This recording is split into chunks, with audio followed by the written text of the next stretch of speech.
Hemos iniciado el mes de junio y en este mes vamos a estar hablando sobre la soberanía de Dios. Y hablar de la soberanía de Dios es tan complicado, hermano, como querer explicar la velocidad de la luz yendo al infinito, ¿no? Porque Dios es tan grande y nuestra mente es tan limitada que comprender a cabalidad definitivamente no lo podemos hacer.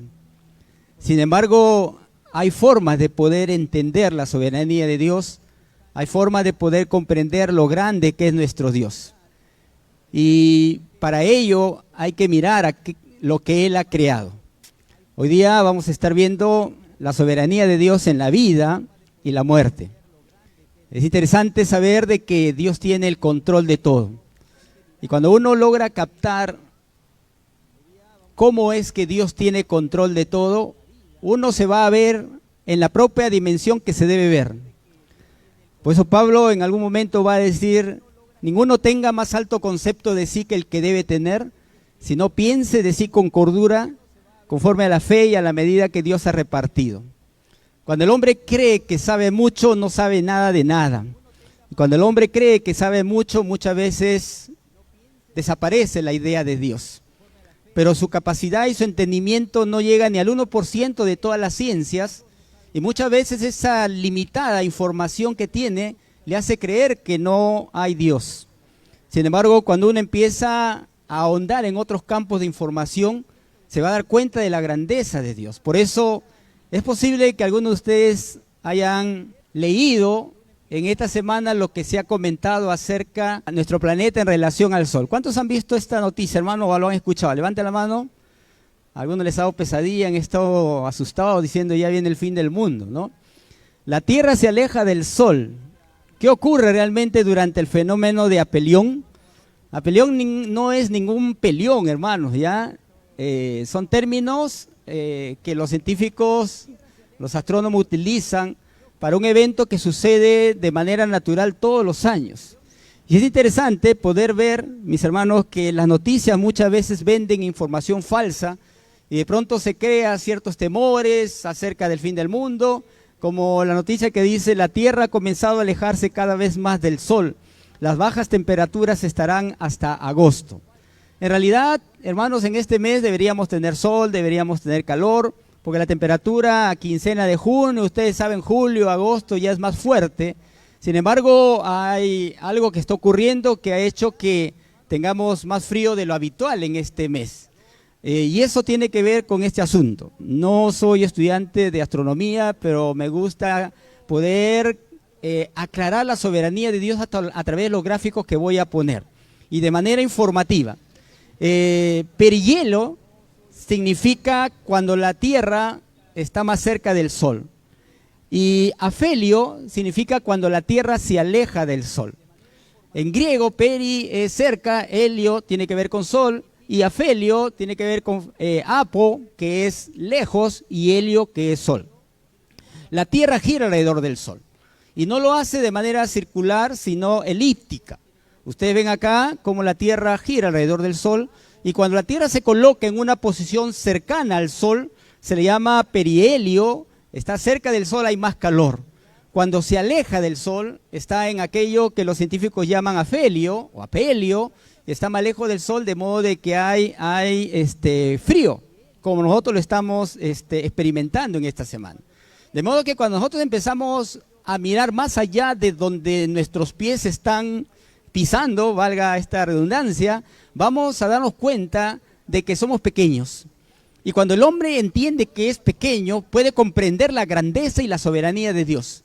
Mientras nosotros creamos que somos grandes y quizá tengamos algunos méritos por alguna información que hemos podido adquirir, aún esa información es limitada frente a todo el campo de información que existe. Por eso es que hago una introducción sobre esto, para poder ver la soberanía de Dios y poder ver la grandeza de Dios, de tal manera que cuando veamos que Dios tiene poder sobre la vida y la muerte, podamos entender de que sí, Él tiene poder sobre la vida y la muerte. Por eso decimos de que Dios es soberano. Y cuando uno entiende esto, tiene que partir con el hecho, cuando en Génesis dice, e hizo Dios las dos grandes lumbreras, la lumbrera mayor para que señorease en el día y la lumbrera menor para que señorease en la noche. Hizo también las estrellas. Es interesante poder abrir el libro que Dios ha permitido para que le conozcamos y entendamos o tratemos de entender quién Él es.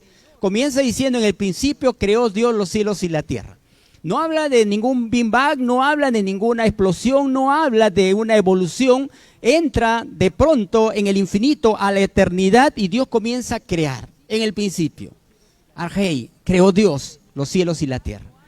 Y cuando nosotros empezamos a ver el planeta Tierra en comparación a la Luna, miren este gráfico. La Tierra mide aproximadamente un ancho de 12.741 kilómetros y la Luna aproximadamente 3.400 kilómetros. ¿Cuántos de nosotros no hemos visto en esta semana la Luna llena, ¿no es cierto? Y dice, uy, la Luna se está acercando, va a haber cataclismo, va a haber pasa. No, es un fenómeno natural. Porque al igual que el Sol gira alrededor, la Tierra, perdón, gira alrededor del Sol, la Luna tiene una órbita alrededor de la Tierra. Y hay momentos en que está más cerca y hay momentos que está más lejos. Sin embargo, cuando nosotros tratamos de ver la grandeza o el tamaño de la Luna en comparación a nosotros, quizá podríamos colocar a Sudamérica, que todos en nuestra mente lo tenemos, y colocamos la Luna encima, más o menos la Luna cabría, miren, entre Venezuela, Colombia, Ecuador, Perú, parte de Brasil y parte de Guyana. Así aproximadamente es el tamaño de la Luna. Es decir, si colocamos la Luna en el Perú, cubriría todo el Perú. Agarraría Bolivia, agarraría Chile, quizá Ecuador, parte de Colombia. Entonces, ¿nosotros dónde estamos? Estamos en el Perú. Y en el Perú estamos situados en Lima. Y en Lima estamos situados en Manchay. Y en Manchay, aquí en la avenida Malásquez, y acá estás en una silla. Entonces, frente a esto somos un puntito, hermanos. Un puntito. Y ese puntito muchas veces trata de negar la existencia de Dios o al mismo tiempo logra comprender la grandeza de Dios. Ahora, si vamos un poquito más allá, miren ustedes, vemos ahí a los planetas, Mercurio, Venus, Tierra, Marte, Júpiter, Saturno, Urano, Neptuno, que son los planetas. Hay también planetas enanos, no quiero mirar a nadie, sin ánimo de que alguien se sienta aludido. Hay planetas enanos como Ceres, Plutón, ahí está Haumea. En el año 2006, a Plutón se le cataloga ya como un planeta enano y ya no está como un planeta, ya no tenemos 8 sino 7. De modo de que es parte, pero es interesante cómo todo lo que nosotros podemos ver, que ahora lo creemos porque ya hay imágenes a través de los satélites que nos llegan, el apóstol Pablo va a decir esto, miren, pues desde la creación del mundo, todos han visto los cielos y la tierra, por medio de todo lo que Dios hizo. Ellos pueden ver a simple vista las cualidades invisibles de Dios, su poder eterno y su naturaleza divina. Así que no tienen ninguna excusa para no conocer a Dios. El apóstol Pablo plantea este tipo de revelación a través de lo creado como parte de la revelación de la existencia de Dios.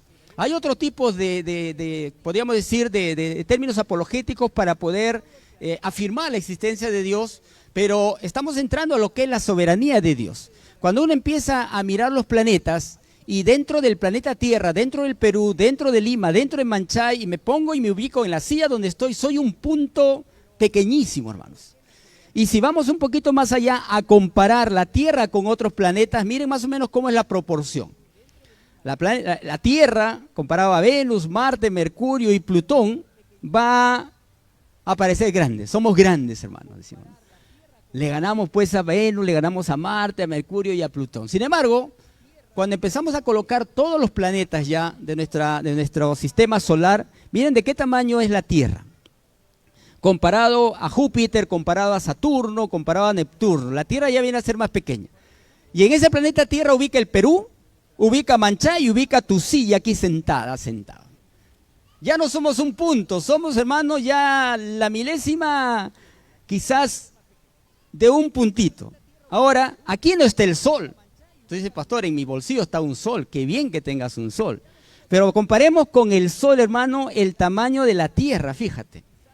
Entonces cuando uno dice, ¿cuán grande es Dios? Pablo va a decir, mira lo que Él ha creado para que te ubiques. Tu inteligencia no llega más allá del tamaño del Sol. Entonces, cuando uno coloca el Sol, uno se va a poder dar cuenta, hermanos, que Júpiter, ¿no es cierto?, Neptuno, todos los planetas son pequeños. Y uno va a entender a través de lo creado, lo grande y lo soberano que es Dios, y al mismo tiempo la oportunidad que Dios nos da de conocerle. Ahora, hace unos días, el 28 de mayo del 2025, tomaron una foto al Sol. Miren, hermanos. Es bonito esto, hermano. Les animo a algunos chicos que quieren estudiar una carrera, entren en astronomía, hermanos, y se vayan a la NASA y me inviten a poder entrar a uno de esos telescopios y, bueno, viejito iré, pero ahí quiero mirar, hermano, directamente. Y si tú logras ser piloto de una nave espacial, me invitas, hermano, yo te acompaño y nos vamos allá a la luna. Aunque algunas esposas dicen, mi esposo para en la luna. Esas manchas que ustedes ven son manchas solares. Y en esas manchas solares entran alrededor de 12 planetas Tierra, hermanos. Imagínense, hermanos, el tamaño de la mancha solar. Entonces, cuando uno se pone a mirar, ¿no es cierto?, esas manchas que ahí entran muchos planetas Tierra, uno se hace la pregunta, ¿qué tan grande es el Sol en el universo? ¿Y qué tan grande me creo yo y qué tan pequeño soy en proporción a lo que Dios ha creado? Entonces uno pone al Sol, miren, con otros soles, con otras estrellas, ahí está Sirius, ahí está Puyos, ahí está Arcturus, y miren de qué tamaño es el Sol. Ahora tú ubícate al lado de Arcturus, hermanos.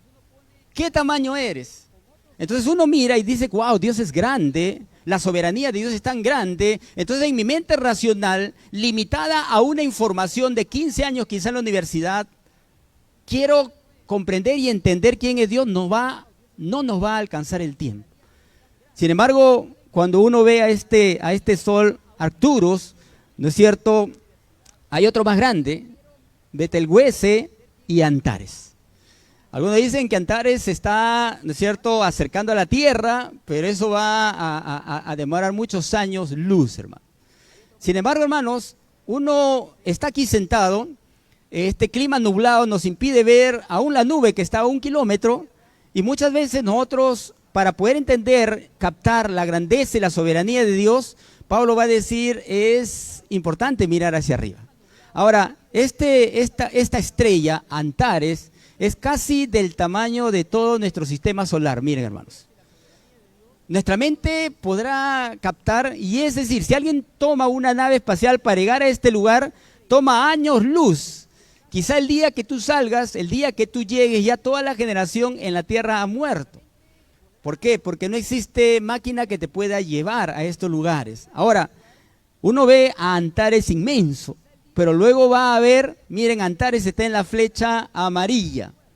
Hay otros soles que son más grandes. Y esta es la manera de introducción, hermano, porque mi tema tiene que ver con la soberanía y la grandeza de Dios en la vida y en la muerte, pero quiero colocar en tu mente y en tu corazón lo grande que es el universo, y es posible que algunos de ustedes lo sepan ya, pero comparado a la Biblia lo vamos a ver. Antares, miren, y el Sol que está en primer lugar ahí es un punto, y el planeta Tierra va a ser, ¿qué?, menos de un punto, hermanos. De modo que cuando uno empieza a mirar más allá de lo que no puede ver, se va a dar cuenta de que hay algo más grande de lo que nosotros podemos imaginar. Ahora, miren, la galaxia, hermano, y nuestro sistema solar es un punto en medio de todo lo que hay en el universo. Miren, hermanos, lo que es la inmensidad de la galaxia.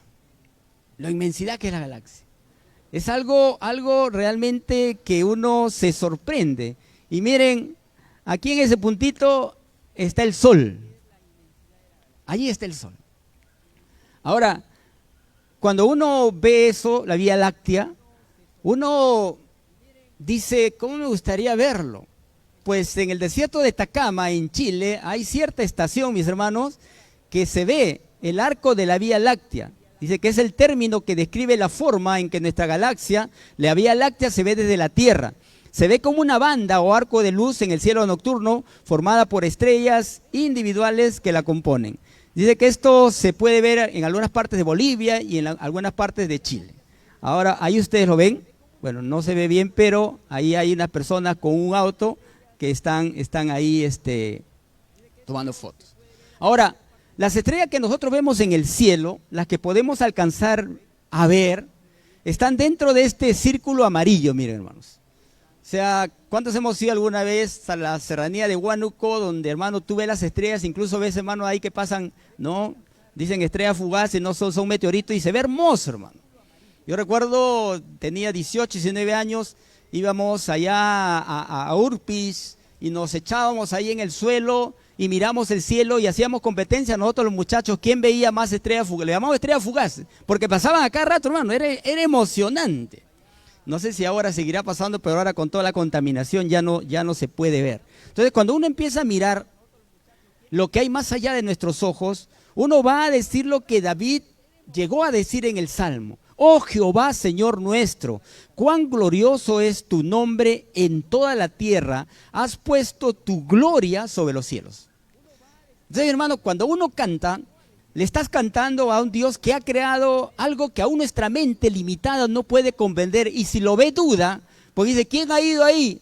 Pues ahí, hermanos, hay aparatos, hay un telescopio Javi que llega a ese lugar, han enviado naves que pueden tomar fotos a esa distancia. Y están creando cada vez con más nitidez las naves, o las cámaras o los lentes fotográficos. El salmista va a decir esto y va a terminar diciendo, o va a seguir diciendo, perdón, cuando veo tus cielos, obra de tus dedos, la luna y las estrellas que tú formaste, digo, ¿qué es el hombre para que tengas de él memoria y el hijo del hombre para que lo visites?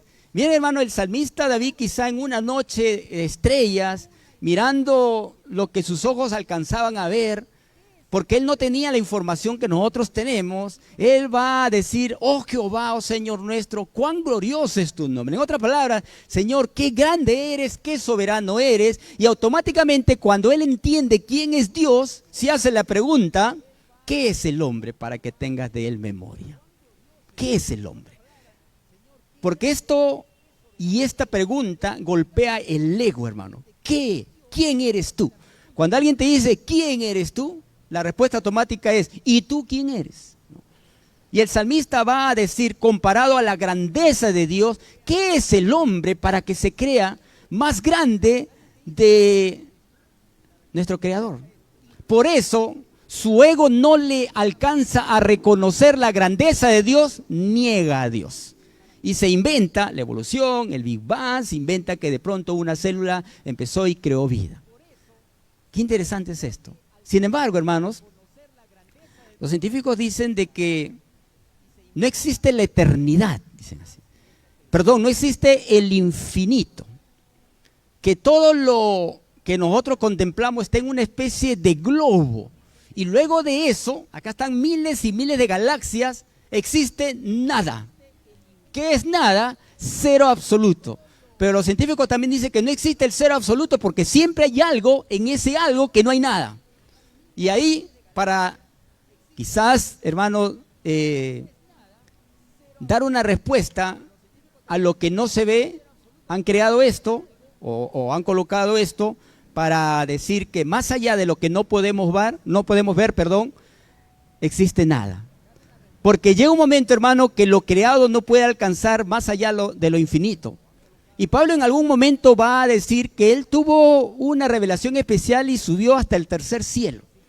No sabemos si se refería a esto, pero hay cosas, hermanos, que la Biblia lo presenta de esta manera. Miren, ¿qué dice ahí?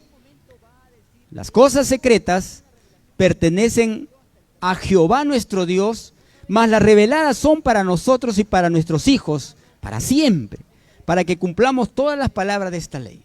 Va a haber cosas que Dios no ha revelado. Y las cosas que ha revelado, como lo que podemos ver, es para poder entender quién es Él, para poder comprender la grandeza de nuestro Dios. Entonces, cuando nosotros venimos a una reunión dominical, no estamos viniendo para cumplir un rito, no estamos viniendo para ganar el favor de Dios, estamos viniendo para reconocer al momento de cantar la grandeza de quién es Dios.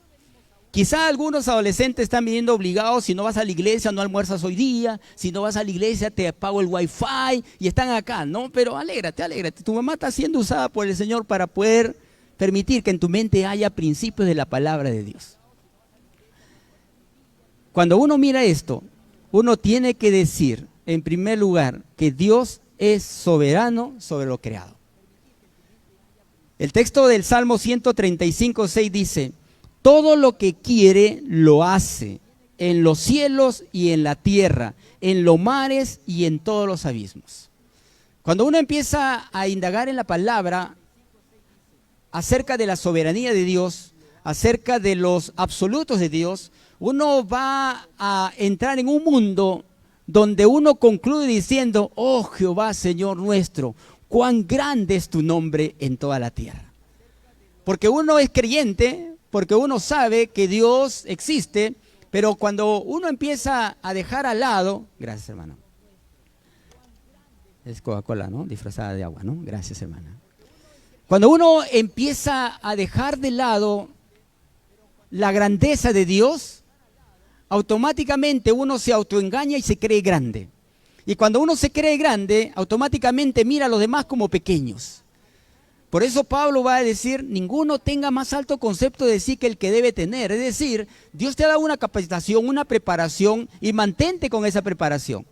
Porque esa es una herramienta para poder darle la gloria a Dios. Miren, Abraham Lincoln, me gustó esta frase, dice: nunca contemplo, hablando de las estrellas, sin sentir que estoy viendo el rostro de Dios. Es decir, Lincoln decía: cada vez que miro las estrellas, es como que si estuviera contemplando el rostro de Dios. Por eso el salmista va a decir: oh Jehová, oh Señor nuestro, no, cuán glorioso es tu nombre en toda la tierra. Luego dice: puedo entender cómo un hombre podría mirar hacia la tierra y ser ateo, pero no puedo concebir cómo podría mirar al cielo y decir que no hay Dios. Él decía: muy bien, sí, el ateo mira a la tierra y de hecho que se va a dar cuenta que su conclusión tiene algo de lógica: no hay Dios, porque hay maldad, por qué suceden estas cosas a lo bueno, y de pronto le entra esa reflexión de que no hay Dios. Pero él viene a decir: pero no podría concebir cómo podría mirar al cielo y decir que no hay Dios. Como aquel ruso que en su nave espacial llegó al espacio y dijo: estoy mirando por todos lados y no encuentro a Dios. Y de la tierra alguien le dijo: mira tus máquinas, porque si no vas a encontrar a Dios. Esto lo dijo de manera jocosa, porque nuestros ojos están limitados a cierta distancia. Cuando uno ve, la Escritura va a decir: los cielos cuentan la gloria de Dios y el firmamento anuncia la obra de sus manos. Nehemías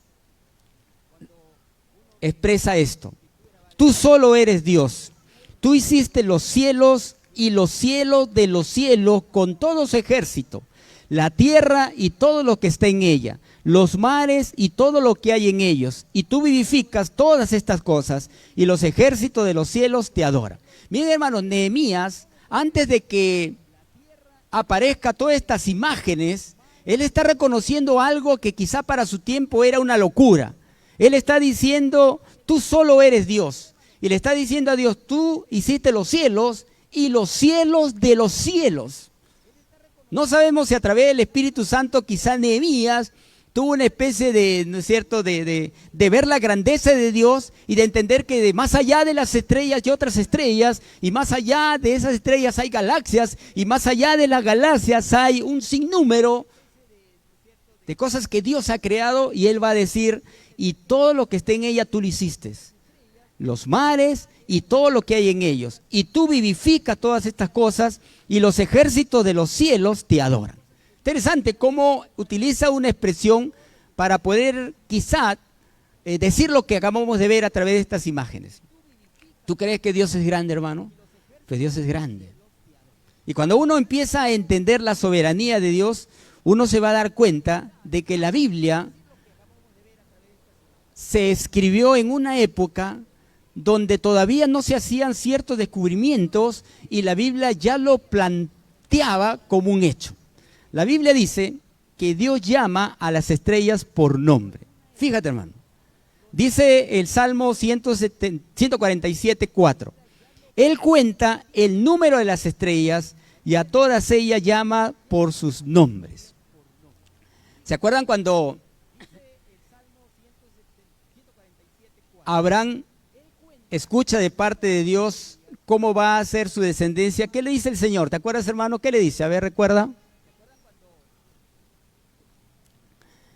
lo saca de su casa y le dice, mira al cielo, mira las estrellas. Y Abraham miró todas las estrellas. Y le dice, cuéntala. Y Abraham, ya pues, Señor, no te pases. Así será tu descendencia. Y es interesante que este salmo dice que el Señor cuenta el número de las estrellas y a ellas llama por nombre. Y no sé, mi hermano, si has escuchado de que cada estrella tiene un nombre. Que los científicos colocan nombre a las estrellas de acuerdo al lugar donde están. Por ejemplo, ahí está Sirius, está Canopus, está Rigel, Kentaurus, allá hay algunos nombres para los hijos que van a venir. Está Rigel, hermano, hasta Vega. Ay, yo dije, Señor, hay Vega. Voy a ir a sentar, hermano, ahí mi posesión, ¿cierto? Título de propiedad. Hay una estrella que se llama Vega. Quizá alguno dice, pastor, usted se ha estrellado, por eso piensa, ahí está, hermano, Vega. Está Adar, Altur, Pollos, es decir, como la Biblia dice que Dios llama por nombre a las estrellas y los científicos le han puesto nombre, quizá no sea lo que Dios ha dicho, pero quizá haya una especie de revelación de parte de Dios y han colocado las estrellas, algunos han utilizado el alfabeto, alfa, beta, gamma, para colocar a una, el universo es tan amplio que lo han seccionado en partes y cada parte, las estrellas tienen ciertos nombres de acuerdo, hermanos. Ustedes han visto los dibujos del zodíaco, ¿no es cierto? Son lugares en las estrellas que están ahí ubicadas y bueno, algunos creen eso, no sabemos que Dios tiene poder sobre eso, pero nosotros vamos a encontrar en la Biblia que Dios, el soberano, dice que a las estrellas llaman por nombre. Luego, aquí he colocado la Unión Astronómica Internacional, es la encargada de colocar nombre a las estrellas, hermano. La Tierra es redonda. Creo que eso es obvio. Pero Isaías 40, 22 al 21 va a escribir esto. Él está sentado sobre el círculo de la tierra, cuyos moradores son como langostas. Él extiende los cielos como una cortina, los despliega como una tienda para morar. Qué interesante es cómo el profeta Isaías, años antes de que se descubra que la tierra es redonda, ya lo estaba diciendo. Y he hecho un cuadro, hermanos, para que más o menos podamos ver. Miren, después de Cristo, esa línea es todo lo del nacimiento de Jesús, la venida de Jesús. Pero antes del nacimiento de Jesús, los griegos, los filósofos, trataban de demostrar que la tierra era redonda. Ahí en el siglo II aparece Claudio Ptolomeo, Erastóstenes en el siglo III, él fue el que intentó medir la circunferencia de la Tierra. En el siglo IV Aristóteles, luego vino Anaximandro de Santos, ahí hay otro nombre, hermano, para tu hijo, Anaximandro, y cada uno de estos filósofos griegos inteligentes, capaces, decían que la Tierra era redonda, pero en su tiempo no les creían. Pero mire, antes de ellos, en el siglo VIII, el profeta Isaías, ya él estaba diciendo, él está sentado sobre el círculo de la tierra. Es decir, Dios ya había revelado al profeta Isaías que la tierra era redonda. Los demás han venido a ser de Cristo. Cuando uno ve eso, uno dice, Dios es soberano, Dios es grande, mi hermano. Por eso que hay tanto ataque a la Escritura, porque la Escritura no niega la ciencia, por el contrario, se apoya, podríamos decir, mutuamente. Bueno, ahí están, en qué año, ¿no es cierto? Pero al mismo tiempo, hermanos, existen columnas en el cielo según la Biblia. Uno dice, esto sí ya escapa de la razón. Job va a decir, él remueve la tierra de su lugar y hace temblar sus columnas. Cuando nosotros leíamos Job en este primer capítulo, dice, sí, pero solamente está hablando de las columnas en la tierra, porque en la tierra debe haber columnas, y lógico que en la tierra debe haber columnas. Pero luego en el versículo 26 va a decir, las columnas del cielo tiemblan y se espantan a su reprensión. Uno dice, columnas en el cielo. El Salmo 75:3 va a decir, yo sostengo sus columnas. Miren, hermanos, cómo la Biblia está. Job, que se cree que fue uno de los primeros libros escritos antes que el Génesis. Bueno, ahí de repente hay algún debate que se puede levantar. En el año 1995, los astrónomos descubren los pilares de la creación. Lo colocan así de nombre, los pilares de la creación. Es decir, los científicos, que muchos de ellos no creen en Dios, llega su lente a observar y lo que ven colocan como nombre los pilares de la creación. ¿Y qué es lo que ven? Esto, miren, hermanos. Esto es lo que ven. Y esta es otra imagen. ¿Se ven, hermanos? Ahora bien, los pilares de la creación son estructuras de gas y polvo interestelar. Está en la nebulosa del Águila y a una distancia aproximada de 6.500 millones de años luz de nuestro planeta. Ahora, hermano, si tú no crees, ándate un viajecito por allá, pues. No, si la luz del sol para llegar a la Tierra son 300.000 kilómetros, creo, ¿no, Elías? Ayúdame. Ya tú eres más inteligente que yo, hermano, en estas cuestiones que no entiendo, hermano, ayúdeme. Imagínense que demora, creo que alrededor de 14, 15 segundos en la luz del sol llegar a la Tierra. Lo leí, pero me he olvidado, hermanos. Imagínate ahora llegar a ese lugar, la distancia está a 6.500 millones de años luz. Pero Dios ha permitido que se vea esto, que se descubra esto, porque Él es soberano. Y los científicos le han dado de nombre los pilares de la creación. Cuando antes se leía en Job los pilares, había cuestionamiento, pero de pronto pilares, columnas, es algo similar. Entonces uno tiene que concluir diciendo: oh Jehová, Señor nuestro, cuán glorioso es tu nombre en toda la tierra, has puesto tu gloria sobre los cielos. Cuando veo tus cielos, obra de tus dedos, la luna y las estrellas que tú llamas por tu nombre, los pilares de la creación, digo, ¿qué es el hombre para que tengas de él memoria y el hijo del hombre para que lo visites? Hermano, ¿quién eres tú? ¿Quién soy yo? No digas papá, ¿quién soy yo? Frente a esta grandeza de la creación. Somos un punto, mi hermano. Y cuando uno reconoce la soberanía de Dios, uno le dice: Señor, tú eres grande, yo soy pequeño. Y no es porque tengas la autoestima baja, sino porque el reconocimiento de la soberanía y la grandeza de Dios te hace en primer lugar ver que Él es el creador de todo lo que vemos. En segundo lugar, también Dios es soberano sobre sus criaturas.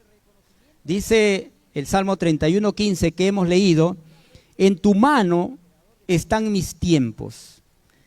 Líbrame de la mano de mis enemigos y de mis perseguidores. El salmista, así como presenta la idea de que Dios es grande, presenta la idea de que nuestro tiempo tiene un límite. En otras palabras, algún día vamos a morir. Pero aún en ese acto de partida a la eternidad, Dios es soberano y Dios tiene el control. Primera, no, tenemos un tiempo de vida. La duración de la vida o de nuestra vida está en la mano de Dios. Primera de Samuel 2:6 dice: el Señor da la vida y la muerte. Él envía a la gente al sepulcro y la puede resucitar para que viva de nuevo. Mire, ya Samuel está hablando de la soberanía de Dios sobre la vida y la muerte, y que aún Él puede dar vida a aquel que muere. Y lo vemos definitivamente en el momento cuando Jesús vino. El Salmo 139:16 dice: mi embrión vieron tus ojos, y en tu libro estaban escritas todas aquellas cosas que fueron luego formadas, sin faltar una de ellos. Miren, este Dios soberano que hizo los cielos y la tierra, que es algo sumamente complicado aún de ver o de entender, Él tiene control sobre la vida y sobre la muerte. Él sabe en el momento en que tú vas a partir a la eternidad. Y esto no nos debe dar miedo, sino nos debe dar seguridad, ya que Él tiene el control de todas las cosas. El Salmo 90:10 va a decir, miren, esta es la versión Palabra de Dios para Todos. Podemos llegar a vivir 70 años, hasta 80 si gozamos de buena salud. Vivimos trabajando duro y sufriendo, y de repente nuestra vida termina y volamos. Miren, el salmista ya no nos hace tener miedo, hermanos. Hasta los 80 dice. ¿Cuántos más de 80 hay acá para decirle al salmista que se equivocó? ¿Más de 80 años cuántos tienen acá, hermanos? Ah, no, sí tiene razón, ya se fueron. ¿Cuántos tienen 79? Mejor no pregunto, hermanos, ¿ya? Pero el salmista está hablando pues en un lenguaje de que hay un límite para nuestra edad. No es que a los 80 ya está viviendo el tiempo reglamentario, tiempo extra, ¿no? Deuteronomio va a decir: ved ahora que yo soy, y no hay dioses conmigo. Yo hago morir y yo hago vivir. Yo hierro y yo sano, y no hay quien pueda librar de mi mano. Es interesante cómo la palabra de Dios plantea la soberanía de Dios, que tiene el control sobre la vida y sobre la muerte. Hay hombres, hay mamás, hay papás que dicen, yo estoy dispuesto a dar la vida por mis hijos. ¿Sí o no, papá y mamá? Yo estoy dispuesto yo estoy dispuesto a morir por mis hijos. ¿Sí o no? ¿O no? Ay, pastor, usted no ve, mi chiquito, cómo se está portando, ¿no? A veces da ganas de mandarlo a la estrella, esa estrella más grandaza que usted ha dicho, no, que vaya hasta allá. Pero la mayoría de papás, y creo de hijos, estarían dispuestos a morir por sus padres. Y esa es una frase que parece un tanto romántica, pero no creo que nosotros debamos morir por nuestros hijos, sino más bien nosotros debemos vivir por nuestros hijos. Es decir, tú tienes un límite de vida, ¿es cierto? ¿Cuántos hombres acá tienen más de 40 años? Levanten la mano, más de 40, no tengan miedo, no tengan miedo, no tengan miedo, muy bien. Bajen su mano. ¿Ya han ido a hacerse un examen de próstata? Pues no amas a tus hijos, porque de repente te da prostatitis, de repente te da cáncer a la próstata y te vas a morir, pero si tú amas a tus hijos, vas a buscar la vida. Ay, pastor, pero ahora hay ecografía, ojo, viejitos, acá hay los viejitos que están con miedo, ahora hay ecografía, examen de sangre, ya te sacan ahí la inflamación. Hermanas, no voy a decirle edad, ¿cuántas de ustedes ya han ido a hacerse el Papa Nicolau? Pastor, nosotros no creemos en los papas, ¿no? No nos metas papa para nosotros. ¿Amas a tus hijos? Busca la vida. Qué rica es la Coca-Cola con su chicharrón y su tamal y su naranja. Después me tomo un digestase, pastor, ¿no es cierto? ¿Amas a tus hijos? Tienes que amar la vida, no tienes que morirte. Pero acá el salmista está diciendo, sí, algunos llegan a vivir a los 70 años y 80 si gozamos de buena salud. Es decir, si gozas de buena salud llegas hasta los 100, hermanos. ¿No? A veces con algunos hermanos de los varones decimos, llegaremos a ver la construcción del templo. Claro, le digo, ahí entramos, ahí, ¿no? Ahí vamos a entrar. ¿Y qué vas a hacer? A pampear esa parte para que se aplanar ahí, ¿no? Aplanaremos ahí, ¿no? Pero ahí estaremos. Dios tiene control sobre la vida y sobre la... Es más, en Mateo, miren lo que va a decir. Y no temáis a los que matan el cuerpo, mas el alma no pueden matar. Temed más bien a aquel que puede destruir el alma y el cuerpo en el infierno. No se venden 2 pajarillos por un cuarto, con todo ni uno de ellos cae a tierra sin vuestro Padre. Pues aún vuestros cabellos están todos contados, así que no temáis, más valéis vosotros que muchos pajarillos. Es decir, Dios es soberano, Él tiene control sobre la muerte, pero tu valor ante los ojos de Dios es tal que Él tiene control. Si Él tiene cuidado de los pajarillos, ¿cuánto más no va a tener cuidado de ti? Y ojo, hay que dejar en claro que está establecido para los hombres que mueran una sola vez y después del juicio. No hay reencarnación. No hay purgatorio. No es el tema, pero en Lucas hay un hombre que se autorrealizó, le fue bien en los negocios. Y él dijo, alma, muchos bienes tienes, ahora come, vive y disfruta. Y Dios no estaba en sus planes. ¿Y qué le dice el Señor? Necio, esta noche vienen a pedirte tu alma, y lo que has provisto, ¿de quién será?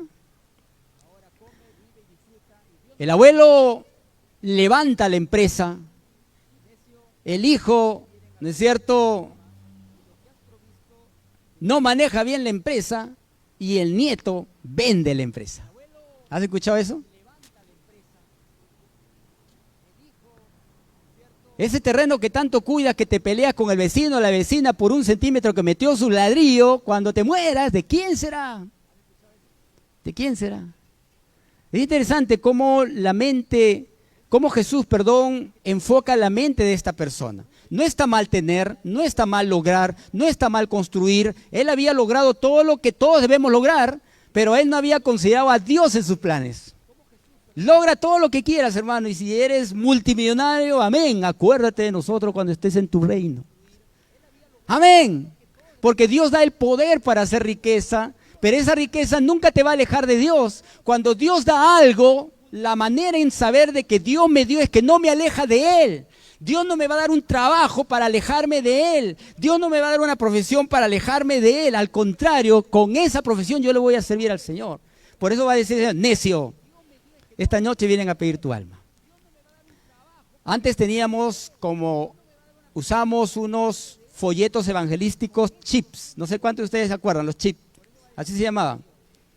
Si algunos no conocen, googleen y marquen chip. Y había uno que decía, ¿dónde está tu vida? Y en una parte dice, ay, ¿qué me pasa? Pero Dios le dijo, necio, esta noche vienen a pedir tu alma. Y de manera que está establecido para los hombres que mueran una sola vez y después el juicio. Dios habla muerte, juicio. No muerte, purgatorio, juicio. Muerte, juicio. No muerte, reencarnación y juicio. Muerte, juicio. De modo de que tenemos que prepararnos en la vida. Por eso Dios también es soberano en el sufrimiento. Este mundo fue sujeto a maldición y nosotros al sufrimiento, dolor y muerte. Romano va a decir, cuando Adán pecó, el pecado entró en el mundo. El pecado de Adán introdujo la muerte, de modo que la muerte se extendió a todos por cuanto todos pecaron. Y Juan va a decir, estas cosas os he hablado para que en mí tengáis paz. En el mundo tendréis aflicción, pero confiad, yo he vencido al mundo. Hermano, el sufrimiento también está bajo el poder y la soberanía de Dios. El sufrimiento muchas veces es el instrumento para que nosotros podamos entender quién es Dios. Jesús, a través de este texto, da una promesa y un propósito. Dice, estas cosas he hablado, para que en mí tengáis paz. En el mundo tendréis aflicción, pero confiad, yo he vencido al mundo. ¿Cuál es la promesa? Paz. ¿Y cuál es el propósito? Que Él ha vencido al mundo. Entonces, cuando estemos en medio del sufrimiento, debemos entender que vamos a tener victoria, pero al llegar a la victoria, Dios promete paz. El Salmo va a decir, aunque ande en valle de sombra y de muerte, no temeré mal alguno, porque tú estarás conmigo. Tu vara y tu cayado me infundirán aliento. Y este era uno de los tantos textos que utilizamos cuando íbamos a repartir víveres en la pandemia, hermanos. Muchos de ustedes, el Señor les bendijo, pero hubo un grupo de hermanos que se encargaba acá de armar cada canasta, de llevar cada canasta, de subir el cerro, de llegar hasta tu hogar. Y este texto era uno de los textos que nos fortalecía. Aunque ande en valle de sombra y de muerte, no temeré mal alguno, porque tú estarás conmigo. Otro texto de Romano dice, sabemos que a los que aman a Dios todas las cosas ayudan a bien. Esto es, a los que conforme a su propósito son llamados. E Isaías va a decir, no temas, porque yo estoy contigo. No desmayes, porque yo soy tu Dios que te esfuerzo. Siempre te ayudaré, siempre te sustentaré con la diestra de mi justicia. Dios es soberano en la creación. Dios es soberano en las criaturas. Él es soberano en la vida y en la muerte, pero también es soberano en el sufrimiento, hermanos. Y posiblemente algunos estén experimentando sufrimiento. Y hay una persona en la Biblia que tuvo 13 años de sufrimiento y 80 años de bendición. Este personaje es José. Voy a correr en esta parte, hermano. Empieza diciendo, esta es la historia de la familia de José. José siendo de edad de 17 años. La Biblia presenta a José de 17 años. Y comienza a enmarcarlo, ya que es un personaje conocido, enmarcarlo en la escuela del sufrimiento. Aún a pesar de que Dios tenía un plan y un propósito para su vida, él tiene que entrar por la escuela del sufrimiento. Y de pronto Dios le revelaba a él su propósito, que él iba a ser grande frente a sus hermanos. Y dice, y contó a su padre y a sus hermanos, y su padre le reprendió y le dijo, ¿qué sueño es este que soñaste? ¿Acaso vendremos yo y tu madre y tus hermanos a postrarnos en tierra ante ti? Y sus hermanos tenían envidia, mas su padre meditaba en esto. José era un escogido de Dios, como somos nosotros, porque la Biblia dice que hemos sido escogidos desde antes de la fundación del mundo. Pero dentro de ese plan, él tenía que pasar por la escuela del sufrimiento. Él empezó a contar lo que Dios le había revelado, al punto tal que sus hermanos le tuvieron envidia, su papá le regaló una túnica y sucedió esto. Entonces tomaron ellos la túnica de José y degollaron un cabrito de las cabras y tiñeron la túnica con la sangre y enviaron la túnica de colores y la trajeron a su padre y dijeron: esto hemos hallado, reconoce ahora si es la túnica de tu hijo o no. Y él la reconoció y dijo: la túnica de mi hijo es. Alguna mala bestia lo devoró, José ha sido despedazado. Los hermanos de José traman un plan, pero a su papá le llevan su traje lleno de sangre. Es como, mi hermano, viene un vecino con la ropa de tu hijo lleno de sangre y te dice: acaban de atropellar a tu hijo, y tú reconoces la ropa. ¿Qué sentirías? Eso sintió Jacob. Jacob empezó también el sufrimiento dentro del plan de Dios, porque el sufrimiento es parte de la soberanía de Dios. ¿Y qué dice Jacob? Entonces Jacob rasgó sus vestidos y puso cilicio sobre sus lomos y guardó luto porque su hijo muchos días, por su hijo muchos días. Y se levantaron todos sus hijos y todas sus hijas para consolarlo. Mas él no quiso recibir consuelo y dijo: descenderé enlutado a mi hijo hasta el Seol. Y lloró su padre. De la noche a la mañana, un papá que tenía un hijo de 17 años se entera de que ha muerto. Sus hermanos estaban mintiendo. Ellos sabían que no había muerto. El papá lloró delante de ellos. Ellos fingieron que había muerto. Quizás lloraron también fingiendo. Pero miren lo que ocurre. José lo tiran a un pozo y es llevado como esclavo. Va a la casa de Potifar, que era el oficial de Faraón, capitán de la guardia. Miren, José empieza su vida de sufrimiento, pero aún en el sufrimiento Dios lo guía a aquella grandeza del plan que él tenía para él. Porque el sufrimiento tiene una ruta que te lleva a cumplir el plan de Dios. Él llega a la casa de Potifar y en esa casa él es calumniado. Todos saben la historia. Cuando la esposa de Potifar se le acerca a él y le tienta, él no dice: no hay nadie que me ve, yo voy a hacer lo que yo quiera, sino él dice: no hay otro mayor que yo en esta casa. Y ninguna cosa me ha reservado sino a ti, por cuanto tú eres su mujer. ¿Cómo pues haría yo este gran mal o pecaría contra Dios?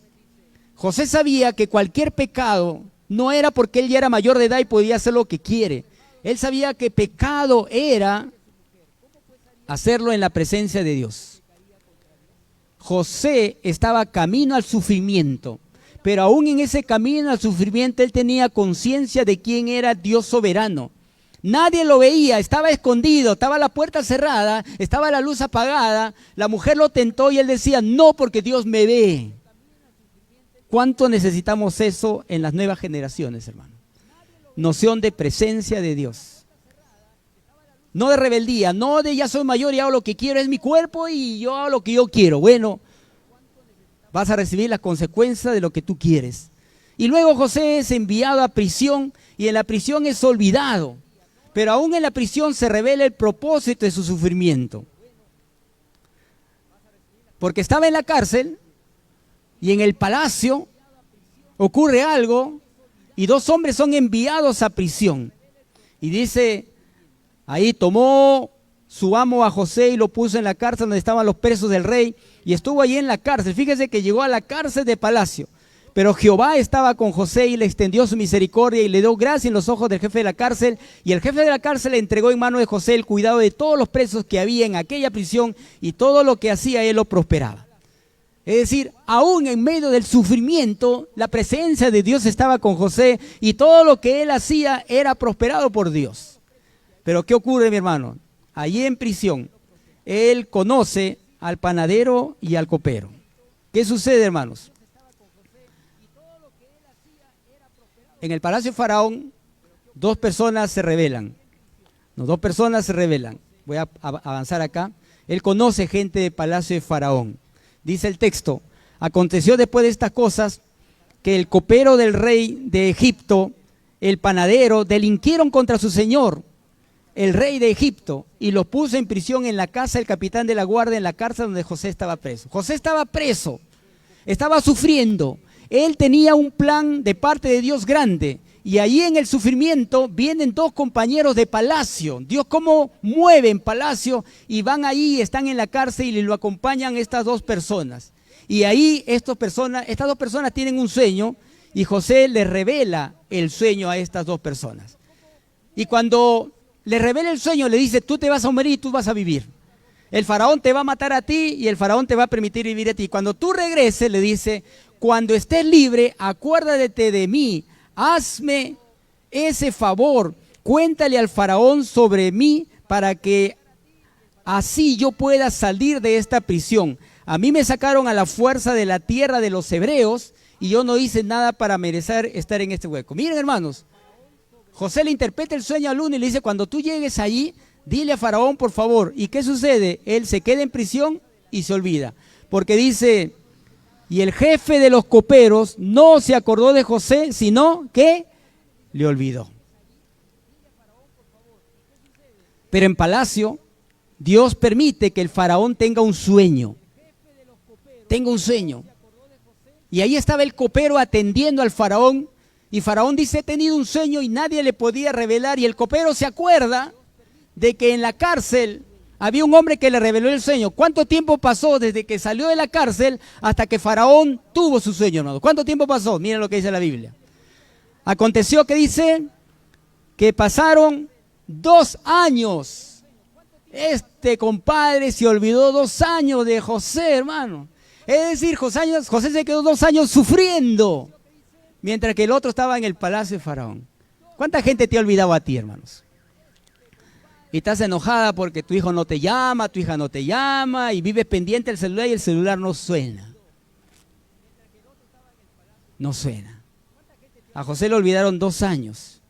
¿Y saben qué edad tenía José cuando salió esclavo de Egipto? ¿Se acuerdan? ¿Cuántos años? 17.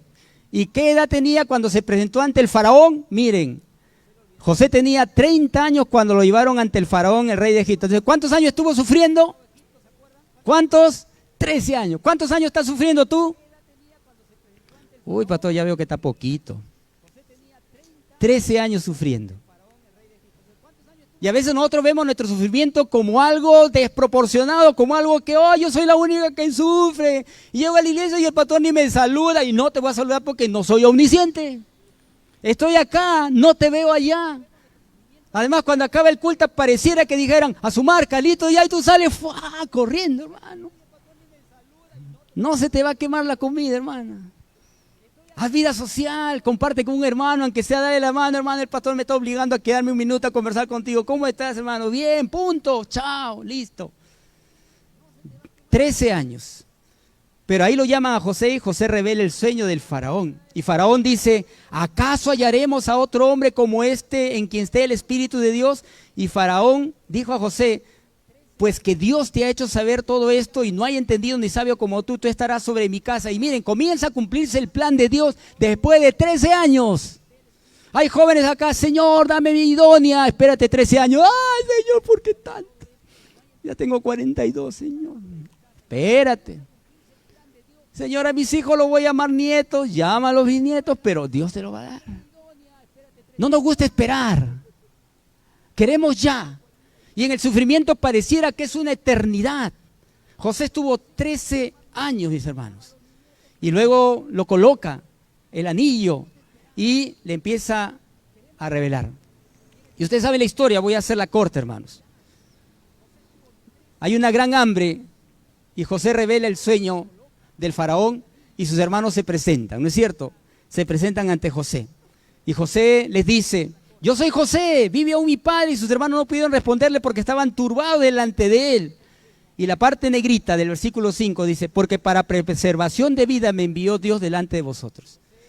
Cuando José se revela ante sus hermanos, ellos dijeron, ahora nos va a matar porque ahora es el segundo de faraón. Y José le dice, no, los 13 años que yo he sufrido no ha sido por culpa de ustedes, estaba en los planes de Dios.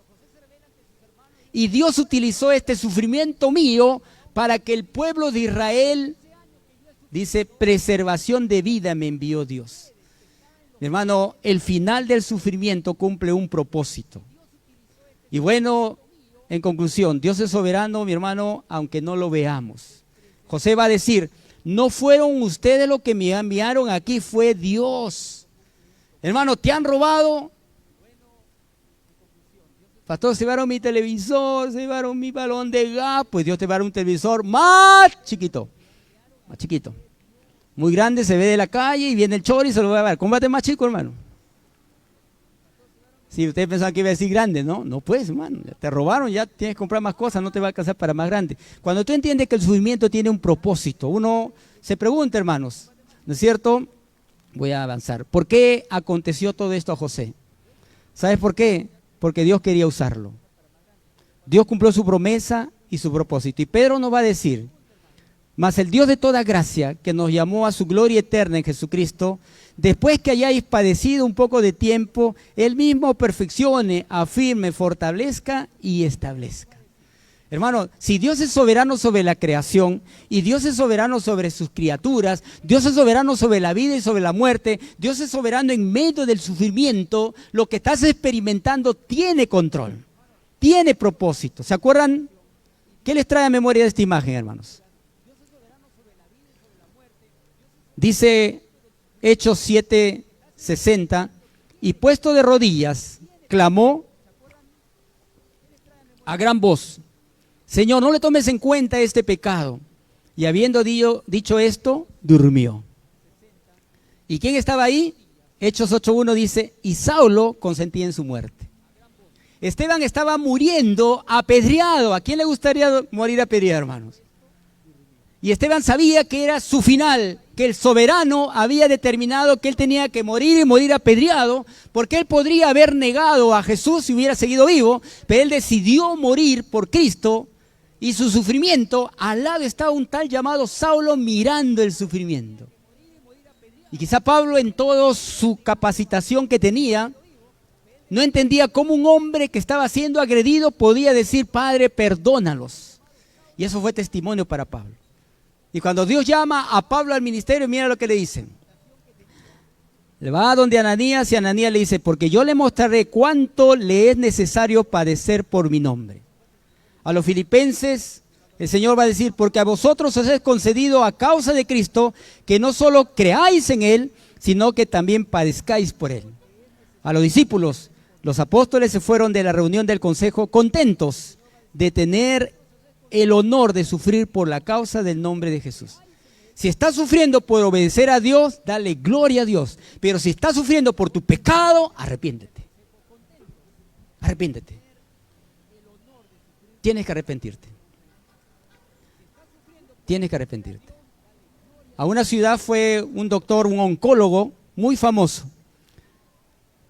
Él voló hacia esta conferencia de la ciudad porque le iban a dar un premio a la medicina por su labor que él había realizado. Sin embargo, una hora después del despegue, tuvo que hacer un aterrizaje de emergencia en un aeropuerto a kilómetros de la ciudad donde él iba a ir. Una tormenta fuerte. Así que él baja y toma un taxi y el taxi lo lleva, pero tal era la fuerza de la tormenta que no había wifi, perdió toda comunicación, no podía comunicarse. El taxista se pierde y da vueltas y vueltas.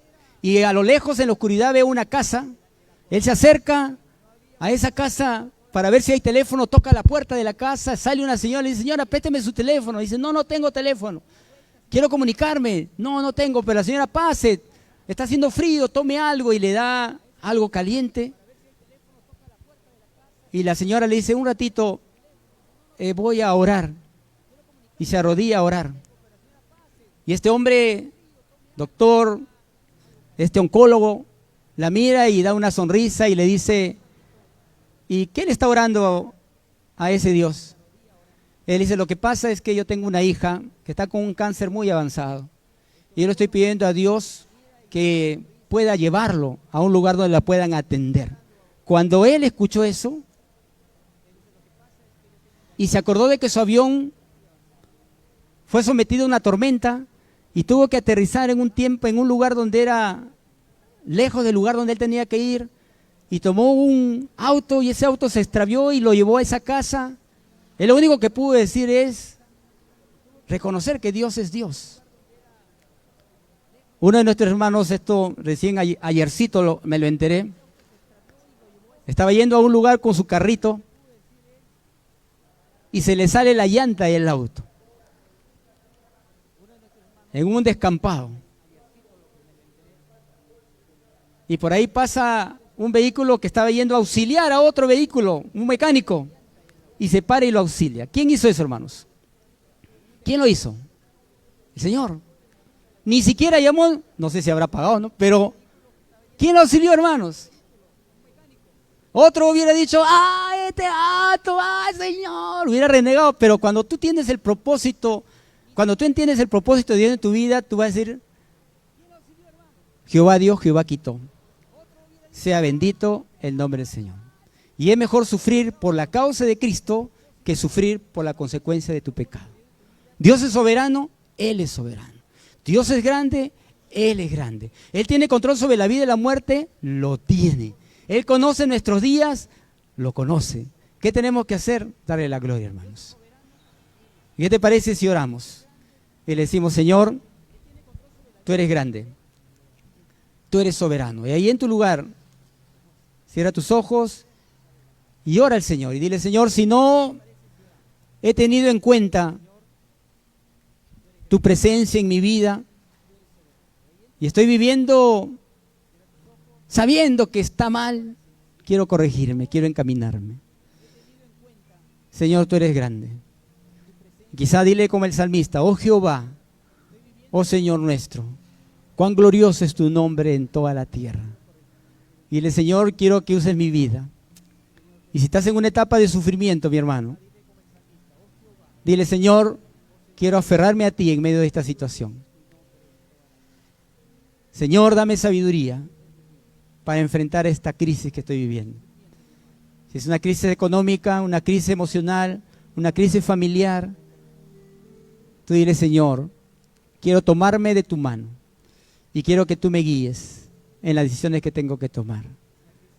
Y si tú no has conocido a Cristo, tienes que dirigirte a Él en arrepentimiento y decirle al Señor que pueda tomar control de tu vida.